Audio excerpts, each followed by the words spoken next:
प्रिय बच्चों, आज मैं आप लोगों को समाकलन का अनुप्रयोग में वक्र पढ़ा रहे हैं। आपको मालूम होना चाहिए, पिछला आपको वीडियो भेजा भी गया था इसी पर आधारित। आज भी भेज रहा हूँ।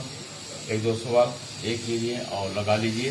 पहला सवाल है, वक्र y equal to x square plus 2 और रेखा y equal to x equal to 0 और यक्स इक्वल टू 3 से घिरे क्षेत्र का क्षेत्रफल आपको ज्ञात करना है। इस तरह का आपका सवाल है। तो पहले इसको देखिए, वक्र y बराबर यक्स स्क्वायर प्लस 2 हल करो।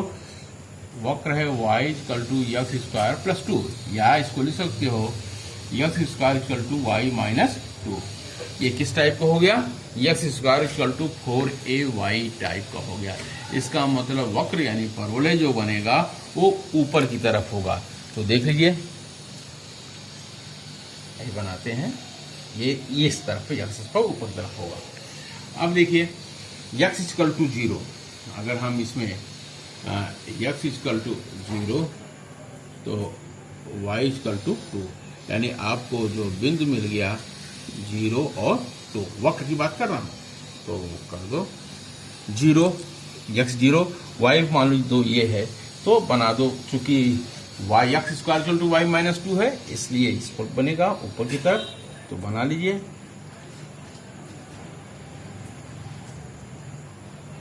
ये हो गया आपका 0 2 और ये वक्र है y equal to x square plus 2। ठीक है ना। अब y इक्वल टू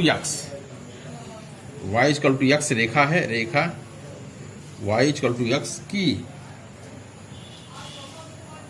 प्रवणता बराबर क्या होगा? 1। क्यों? क्योंकि y equal to m x plus c तुलना कर लो, m इक्वल टू 1, और यह मूल बिंदु से होकर जा रही है, तो मूल बिंदु से आप बना लीजिए। ये हो गया आपका रेखा y इक्वल टू x। ठीक है ना। अब आप चलिए, यस इक्वल टू 0 और यस इक्वल टू 3 से घिरे भाग का क्षेत्रफल, x equal to 0 x equal to 3, मान लीजिए 3 आपका यहाँ आया, यानी यक्स इक्वल टू ये क्या है आपका 3, तो 3 का आप इसको खींच दीजिए, तो ये हुआ।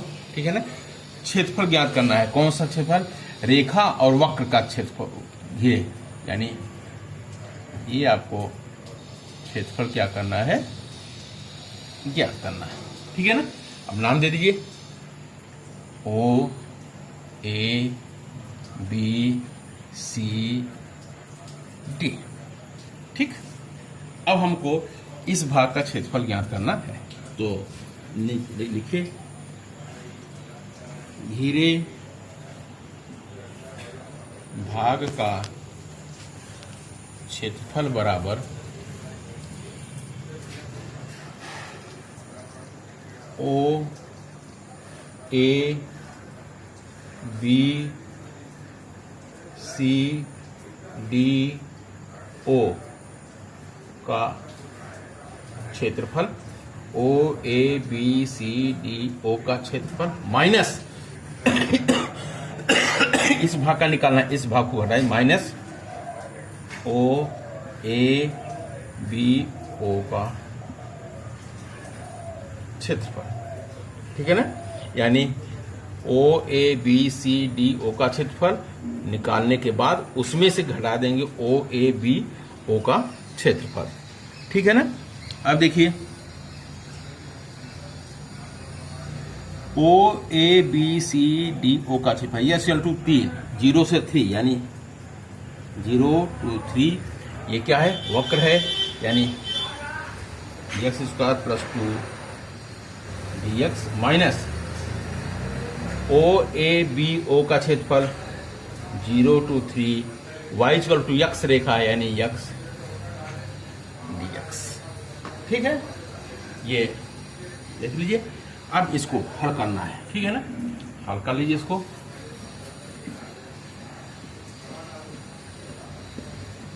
हल करने के लिए आप समाकलन पढ़ ही चुके हैं, और समाकलन ही नहीं पढ़ चुके हैं, समाकलन में आप लिमिट भी पढ़ चुके हैं। लिमिट पढ़ चुके हैं तो आप हल करने के माहिर हो ही चुके होंगे हमारे ख्याल से। फिर भी देख लीजिए, ये हुआ आपका 0 to 3 समाकलन करना है, समाकलन कर दो सीधा आप, क्यों 0 लिखोगे।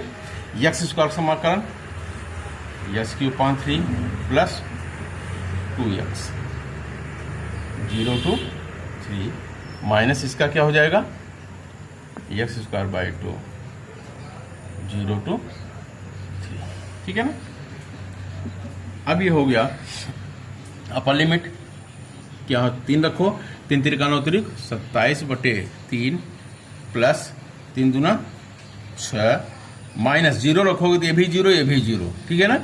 छोड़ो, अब इसमें आ जाइए, x 3 3 3 का 9/2 और माइनस 0 कर दो, कोई बात नहीं। 3 3 9 27 यानी 3 27 9 प्लस 6 माइनस 9/2 बराबर 9 6 15 माइनस 9/2 15 30 30 में से 9 हो गए 21/2 वर्ग इकाई। ये आपका आंसर आ गया, ठीक है ना। ये आपका सवाल था। इस पर एक सवाल और ले लो। अब लेते हैं दीर्घवृत्त का सवाल, ठीक है। दीर्घवृत्त का सवाल ले लिया जाए, उसको भी हल कर लिया जाए। ऐसे ही आपको दीर्घवृत्त, परवलय, अर्थपरवलय, दीर्घवृत्त, वृत्त, ये सब आपको हल कर सकते हैं अगर चाहेंगे तो, ठीक है ना। तो देखिए जैसे दीर्घवृत्त, नेक्स्ट क्वेश्चन, दीर्घवृत्त x² 16 plus y² 9 equal to 1 से घिरे भाग का क्षेत्रफल ज्ञात करो, ठीक है ना। घिरे भाग का क्षेत्रफल ज्ञात करो। x² 5 6 प्लस y² 9 से घिरे भाग को क्षेत्रफल ज्ञात कीजिए। देखिए इसमें क्या है, वक्र दोनों अक्ष के सापेक्ष, वक्र दोनों अक्ष के सापेक्ष सममित है। क्यों? क्योंकि यहाँ x और y दोनों का घात क्या है, बराबर है, ठीक है ना। अब यहाँ से हम हल करते हैं। x² 16 plus y² 9 equal to 1, y की वैल्यू निकालते हैं तो y² 9 equal to 1 minus x² 16 यानी 16 माइनस x² 16 y² 9, दोनों तरफ का वर्ग कर दें तो ये हो जाएगा, दोनों तरफ कर्ली लगा दिया जाए तो ये हो जाएगा y/3 equal to under root 16 minus x² 16 या y/3 equal to under root 16 minus x² 4 या y equal to 3/4 under root 16 minus x²।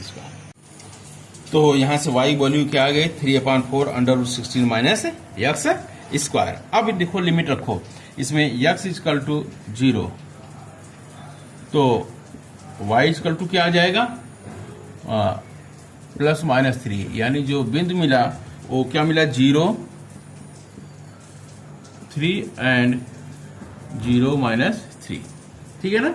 अब अगर y इक्वल टू 0 रखें तो x equal two plus minus 4, यानी जो बिंदु मिला आपका 4 0 एंड माइनस 4 और 0, ठीक है।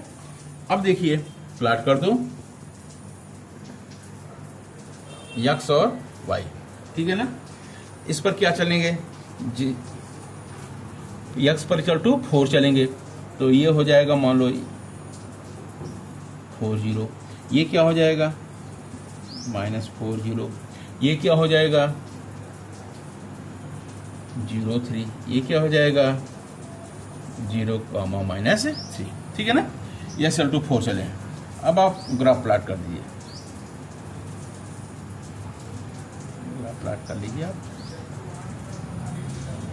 घिरे भाग का क्षेत्रफल यानी सब का निकाल, अगर एक भाग का क्षेत्रफल निकाल दें उसमें 4 का गुणा कर देंगे तो हमारा पूरा क्षेत्रफल आपका आ जाएगा, ठीक है। अभी आपका प्लॉट हो गया। अब हम यहाँ y बराबर निकाले हैं, इसलिए जो लिमिट लेंगे वो 0 to 4 लेंगे। अगर यहाँ x बराबर निकाले होते जो लिमिट ले लेते वो 0 to 3 ले लेते, तो y बराबर निकाले हैं तो लिमिट हमारा हो गया 0 to 4। तो देख लीजिए आगे कैसे होता है।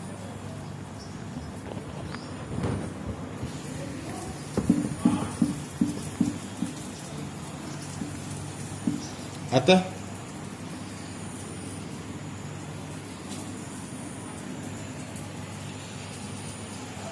घेरे भाग का क्षेत्रफल बराबर 4 इंटू 0 to 4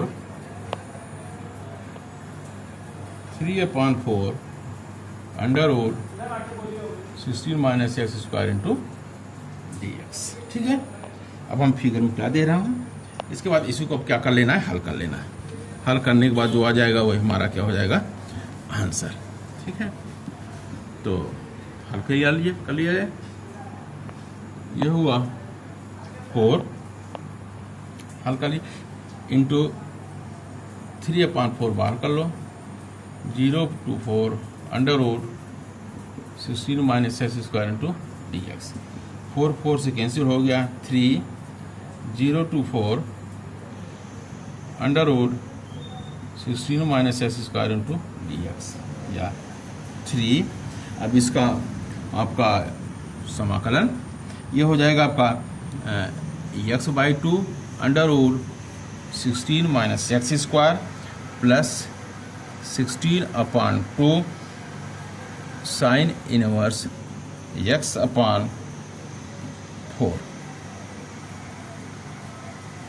0 to 4। ठीक है ना। आप चूंकि आप जानते हैं एक फार्मूला के पास है under root a square minus s square. Under root a square minus s square formula होता है x/2 under root a square minus s square plus x square by 2 sine inverse x/a। इसी से आपका ये आ गया। अब आप इसमें जो है लिमिट रख दीजिए, upper limit minus lower limit. Upper limit की बात करता हूँ पहले। अगर x = 4 रख रहे हैं, x = 4 रख रहे हैं, 4 चौक 16, यानी ये आपका पूरा 0 हो जाएगा। और 4 यहाँ भी रख रहे हैं, 4/4 साइन इनवर्स 1, साइन इनवर्स 1 की वैल्यू आपके पास हो जाएगी। ठीक है ना। तो रखिए तो क्या हो जाएगा 0 प्लस 2 × 8 साइन इनवर्स 4/4 सब 0 हो जाएगा। हल कर लीजिएगा 3 8 साइन इनवर्स यानी 8 साइन इनवर्स ये क्या हो जाएगा आपका 1 यानी 3 साइन इनवर्स 1 की वैल्यू क्या होती है π/2 8 π/2 यानी 3 × 8 24 π/2 यानी 12 π। यही आपका वर्ग इकाई यही हुआ। ये आप हल कर लीजिएगा upper limit minus lower limit करके, तो आपका ये हम हल कर दिए। ठीक है ना। इस तरह से ये दीर्घवृत्त हो गया। ऐसे ही आपका अतिपरवलय का भी है। उसमें क्या है जो x/16 है माइनस हो जाएगा। ठीक है ना। इस ढंग से ये 2 सवाल आपको हल कर दिए हैं। और से सवाल हल कर लीजिए ये घेरे भाग का क्षेत्रफल। तो जो भी ना आवे वो आप ग्रुप में डालिए, तो हम आपको हल करके देंगे। ठीक है। ओके।